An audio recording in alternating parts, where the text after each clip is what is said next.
अस्सलाम वालेकुम, क्या हाल चाल है सबका। आज मैं आप लोगों को बताऊंगी कि नॉलेज जो होता है उसको शेयर करने का क्या फ़ायदा होता है और दूसरों का भला करते करते आप अपना भला ज़्यादा कर जाते हैं। मैं कुछ प्रूफ्स भी दूंगी आपको इस बारे में, मगर हम पहले देख लेते हैं मैगज़ीन, क्योंकि मैं आजकल आपको कोई ना कोई चीज़ दिखाती हूँ मैगज़ीन में से। ये बहुत पुराना मैगज़ीन है, ये वही हाउस एंड गार्डन का मैगज़ीन है जो मैंने आपको कल दिखाया था, कल की वीडियो में।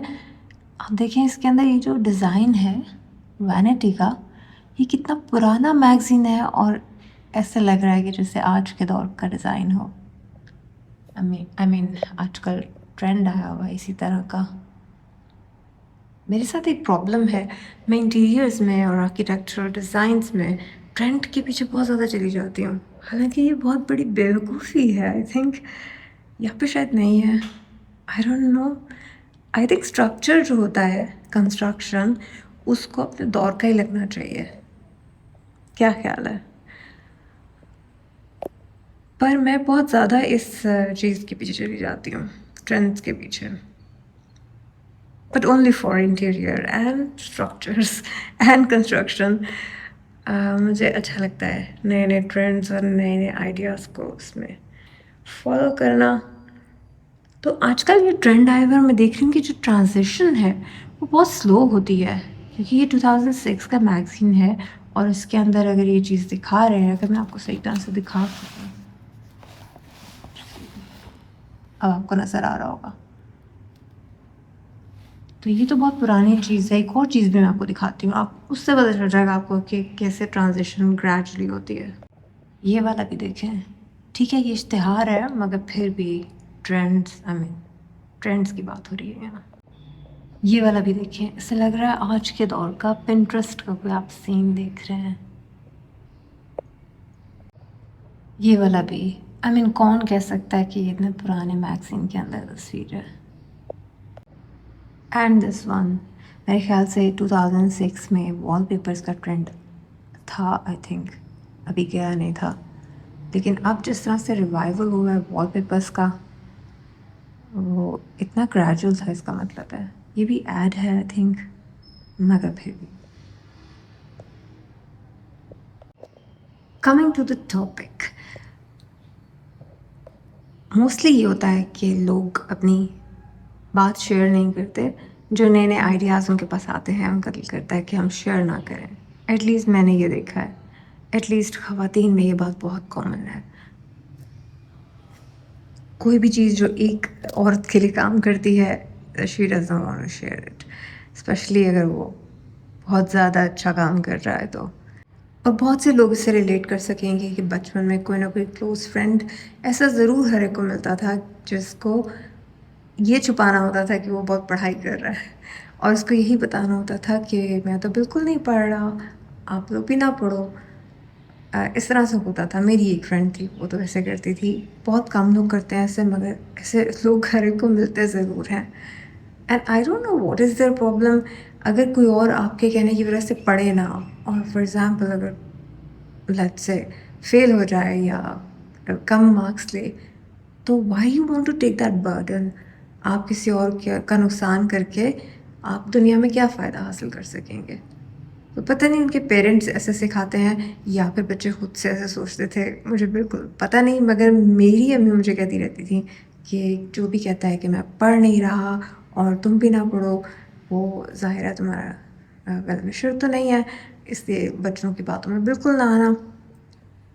तो खैर मुझे एक ही फ्रेंड ऐसी मिली थी, ज़्यादातर लोग ऐसे नहीं होते। कॉलेज में भी आई थिंक एक आध कोई फ्रेंड ऐसी मिल ही गई थी। पर बहुत मुश्किल हो जाता है ऐसी चीज़ को रेजिस्ट करना ना। आपके दिमाग में बार बार कह कह के ये बात डाल ही देते हैं लोग कि हम तो नहीं पढ़ रहे, तुम भी ना पढ़ो। पर ऐसी चीज़ को ना शुरू में ही एक मतलब इसको स्टॉप कर देना चाहिए और ये कहना चाहिए कि बेशक मत पढ़ो, पर डोंट टेल मी दैट। पर मैंने ये रियलाइज़ किया है कि आप अपनी बात को अगर शेयर करते हैं, कोई ऐसा नॉलेज, कोई ऐसी चीज़ जो कि आपको आती है और आप लोगों के साथ उसको शेयर करते हैं, तो एक अजीब सा मैजिक होता है इस बात में। और मैजिक क्या होता है? मैजिक ये होता है कि आप जब आर्टिकुलेट करते हैं या अपनी बात को रिफ़ाइन करके किसी और को बता रहे होते हैं या लिखते हैं, इवन अगर आप बुक लिख रहे हैं लोगों के फ़ायदे के लिए, तो आप उस चीज़ के ऊपर अजीब तरीके से सोचते हैं।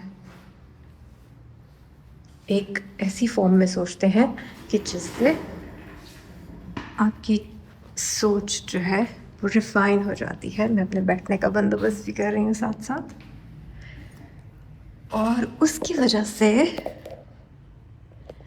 आपके ऊपर दरवाज़े ऐसे खुल जाते हैं सोच के, कि जो कि आपको नए-नए आइडियाज़ देते हैं।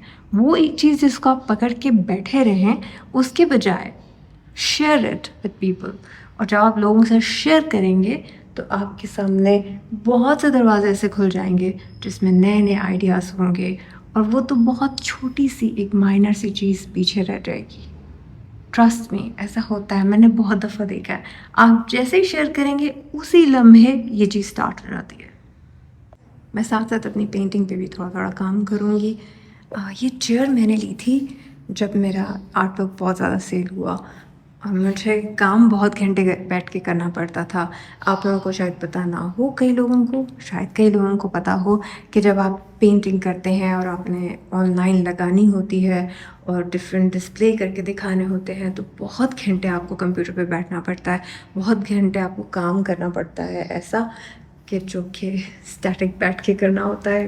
कंप्यूटर पे भी, पेंटिंग्स पे भी बहुत घंटे बैठ के काम करना पड़ता है। तो ये जो चेयर है ना, ये मैंने ली थी इंटरवुड से और ये बहुत ही कंफर्टेबल है। ये बहुत लंबी चेयर है, सर को भी सपोर्ट दे देती है बहुत अच्छे तरीके से और इसमें कर्व भी बहुत अच्छा है। अभी तो मैंने इस पे कपड़ा डाला हुआ है, वैसे इसके बगैर ये बहुत ही अच्छी है और बहुत कंफर्टेबल है। This was a good purchase, लेकिन ये इतना अच्छा परचेज़ था कि फिर मैं एक और भी ऐसी ले आई। तो we have 2 chairs of this kind, एक कंप्यूटर के आगे है और एक मेरी पेंटिंग के लिए है। मुझे ना अजीब-अजीब कलर्स को मिक्स करना बहुत अच्छा लगता है। अब ये रेड कलर बना हुआ है, इसके अंदर मैंने एक अजीब सा ग्रीन मिक्स किया है जो बिल्कुल लाइट सा ग्रीन है, चॉकी ग्रीन है। इसके साथ एक अच्छा सा शेड बन जाएगा। मैं इसको कहीं-कहीं इस पेंटिंग पे लगाऊँगी। और वो रेडिश सा कलर जो रस्ट कलर है, वो मैंने रात को लगाया था इस पेंटिंग पे, लेकिन इसको मैं बस ग्रीन के साथ थोड़ा-सा डिफ्यूज़ करूँगी क्योंकि वो काफ़ी इंटेंस है। कहीं-कहीं उसको लगा रहने दूँगी और कहीं-कहीं इसको डिफ्यूज़ कर देंगे।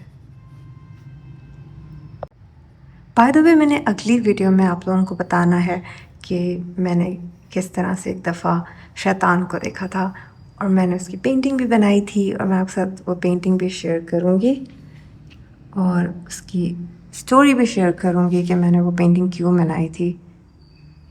आई मीन एक सिंपल बात तो यही थी कि मैं बना सकती थी तो मैंने बना लिया। I am an artist. और आपने कई मूवीज़ में भी देखा होगा कि अगर कोई आर्टिस्ट कोई चीज़ अजीब सी देख लेता है तो फिर उसने तो बनाना होता है। कोई राइटर कोई चीज़ अजीब सी देख लेता है तो उसने लिखना होता है। ये तो फिर होता है।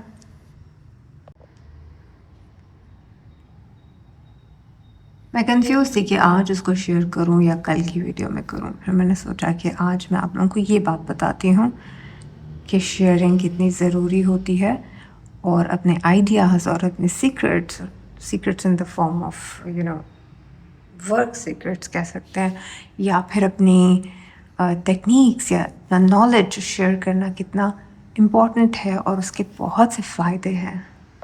इंसान बाय नेचर थोड़ा सा सेल्फिश है। अगर आपको दूसरों को फ़ायदा पहुंचाना पसंद नहीं है तो अपना फ़ायदा देख सकते हैं, लेकिन अगर आपको दूसरों का फ़ायदा पहुंचाना पसंद है, दूसरों को फ़ायदा पहुंचाना पसंद है, तो तब भी अपने साथ आप फिर भी इनजस्टिस नहीं करेंगे, आपको भी उसका फ़ायदा पहुंचेगा। ये कुदरत का कानून है।